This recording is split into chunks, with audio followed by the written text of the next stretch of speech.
The dust is not a cloud, it is the air itself. It coats the tongue, grinds on the teeth, and turns the midday sun into a hazy, indifferent eye.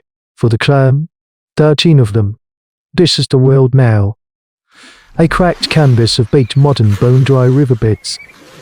The old one, his face a mask of fissures that mirror the land, tastes the wind and finds no promise of rain, only the scent of distant death. This is prehistoric life in its rawest form. They are Homo erectus, a thread in the ground, tangled story of human evolution. But such thoughts are a luxury they cannot afford. Their only thought is water. The youngest, a small female, stumbles, and her mother catches her with a low grunt, putting her into the meager shade of her own body. A small, desperate act of altruism in a world that punishes weakness. They have been walking for 3 suns, following the ghosts of streams, then, a scent on the wind, not death, but life, damp earth. They crest a low, stony ridge, and the world stops.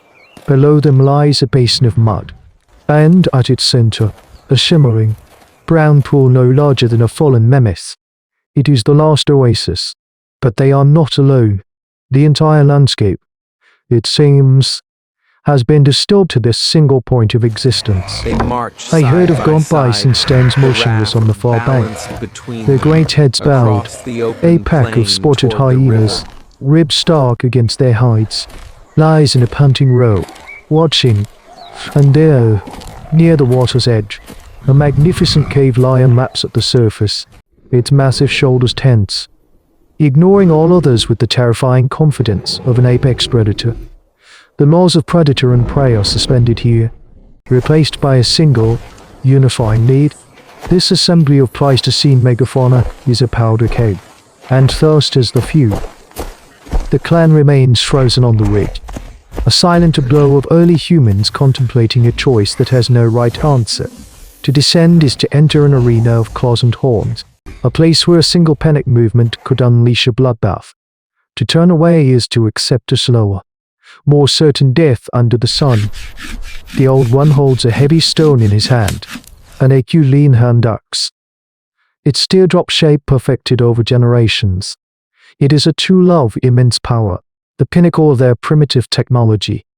But against the gathered desperation below, it feels like a child's pebble. He watches the lion finish drinking.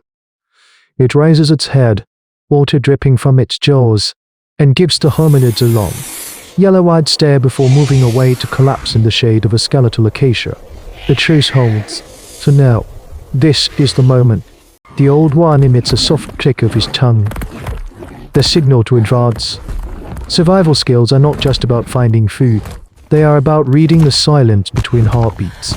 Slowly, deliberately, the clan begins to descend, their movements liquid and silent, becoming just another group of thirsty animals in a world that has forgotten mercy.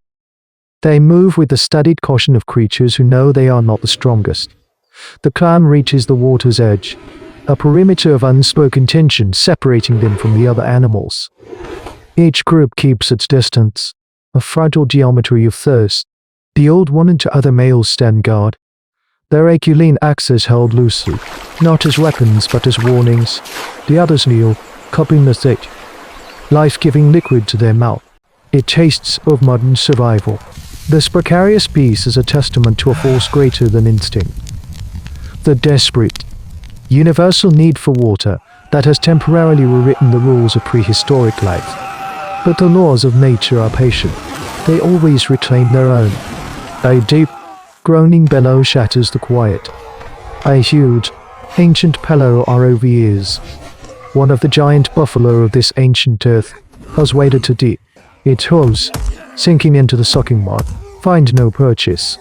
It thrashes, a mountain of meat and panic, and in that moment, the truce evaporates.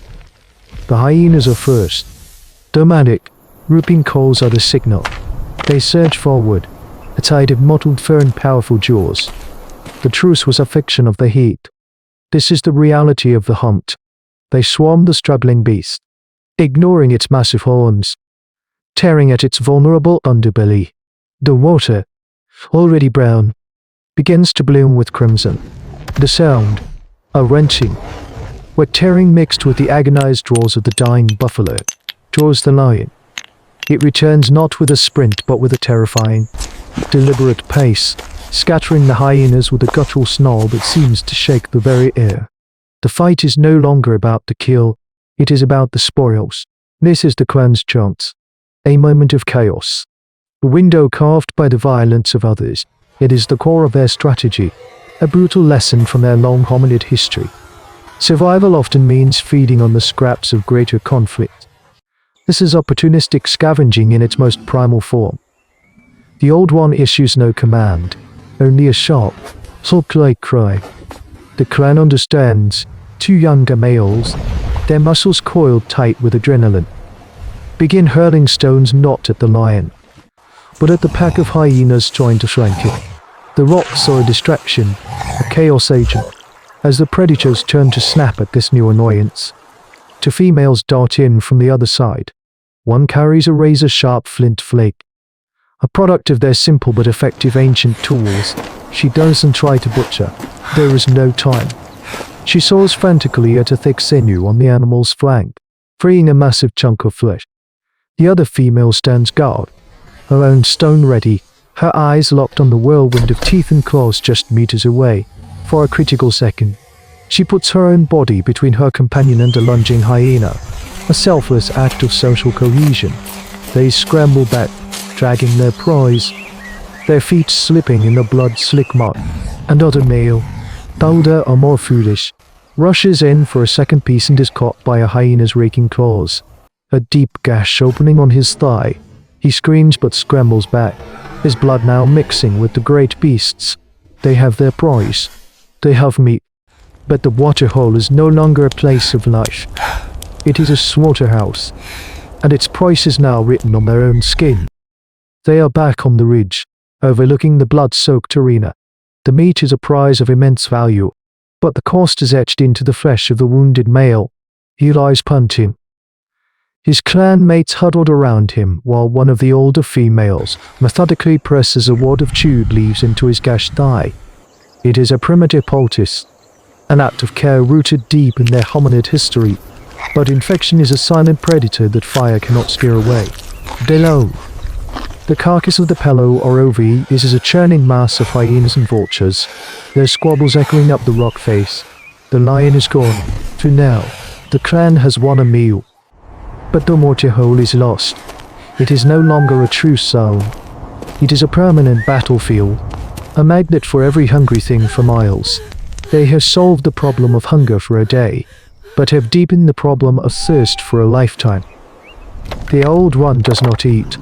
He stares down at the chaotic scene, his mind working behind eyes that have witnessed 1,000 suns rise over this unforgiving land. He sings the future. Repeated, desperate clashes. More wound. The eventual attrition of his kin. They cannot abandon the water, but they cannot survive it either. This is the brutal paradox of their existence. Then, his gaze shifts from the animals to the environment itself, to the dead. Tinder dry thorn bushes that ring the basin like a crown of barbs. He looks at the precious ember they carry, nurtured for generations, a flickering soul in a hollowed stone. Fire is warm. Fire is a weapon. Fire is a tool for cooking. But here, in this moment of profound crisis, a new connection is forged in his mind. This is the cognitive leap that will echo for 1,000,000 years. Fire can be a wall. He communicates the idea through action, the universal language of these human ancestors. He scrapes a long, curved line in the dust with the tip of his stone axe, a line that walls off a small cove of the waterhole. Then he takes the glowing ember and traces the line in the air. The plan is audacious, a scale of environmental manipulation they have never before attempted. It requires the complete trust and coordinated effort of the entire group. It is their community, their social cohesion, that will make this leap of intelligence possible. For hours, they work, a silent, determined machine. They drag and pile the desiccated thorn bushes along the line he drew, creating a thick, tangled barrier of interlocking branches. It is an act of foresight, a piece of niche construction born of desperation. As dusk bleeds across the sky, they bring the embers. They do not set a single roaring blaze, but carefully ignite the barrier in a dozen places, creating a slow burning, smoldering fence of smoke and flame. The predators, drawn by the falling night, stop. They pace uneasily, their primal fear of fire overriding their thirst and hunger. Inside their smoky sanctuary, the clan drinks, the firelight dancing in their wide, dark eyes. They have not conquered the world. They have simply carved out a space within it to survive the night, using their minds to build a fortress against the teeth in the darkness. This act, performed under a hazy Pleistocene sky, is more than a single clan's survival. It is a microcosm of the entire human story. This fire was not a discovery, it was an inheritance. But its use here, not as a weapon against a single beast but as a tool to reshape a landscape and control a territory, is a pivotal moment in the archaeology of the mind. That wall of smoldering thorns is the ancestor of every fence, every fortress, every city wall to come. The cognitive leap that turned a thorn bush into a rampart is the same mental architecture that would one day plot the stars and split the atom. In these ancient humans, we see not a primitive caricature, but the blueprint of ourselves. Their reliance on the group, their capacity for foresight, their desperate, brilliant gamble to impose order on a chaotic world. These are the instincts that beat in our own chests. Their struggle is the bedrock on which all of human history is built. And so we must ask, after a million years of building walls against the dark, have we learned to distinguish the monsters outside from the ones we carry within? We are the chroniclers. The story is the fire we carry forward. And in the ashes, a new stone will be given a new shape.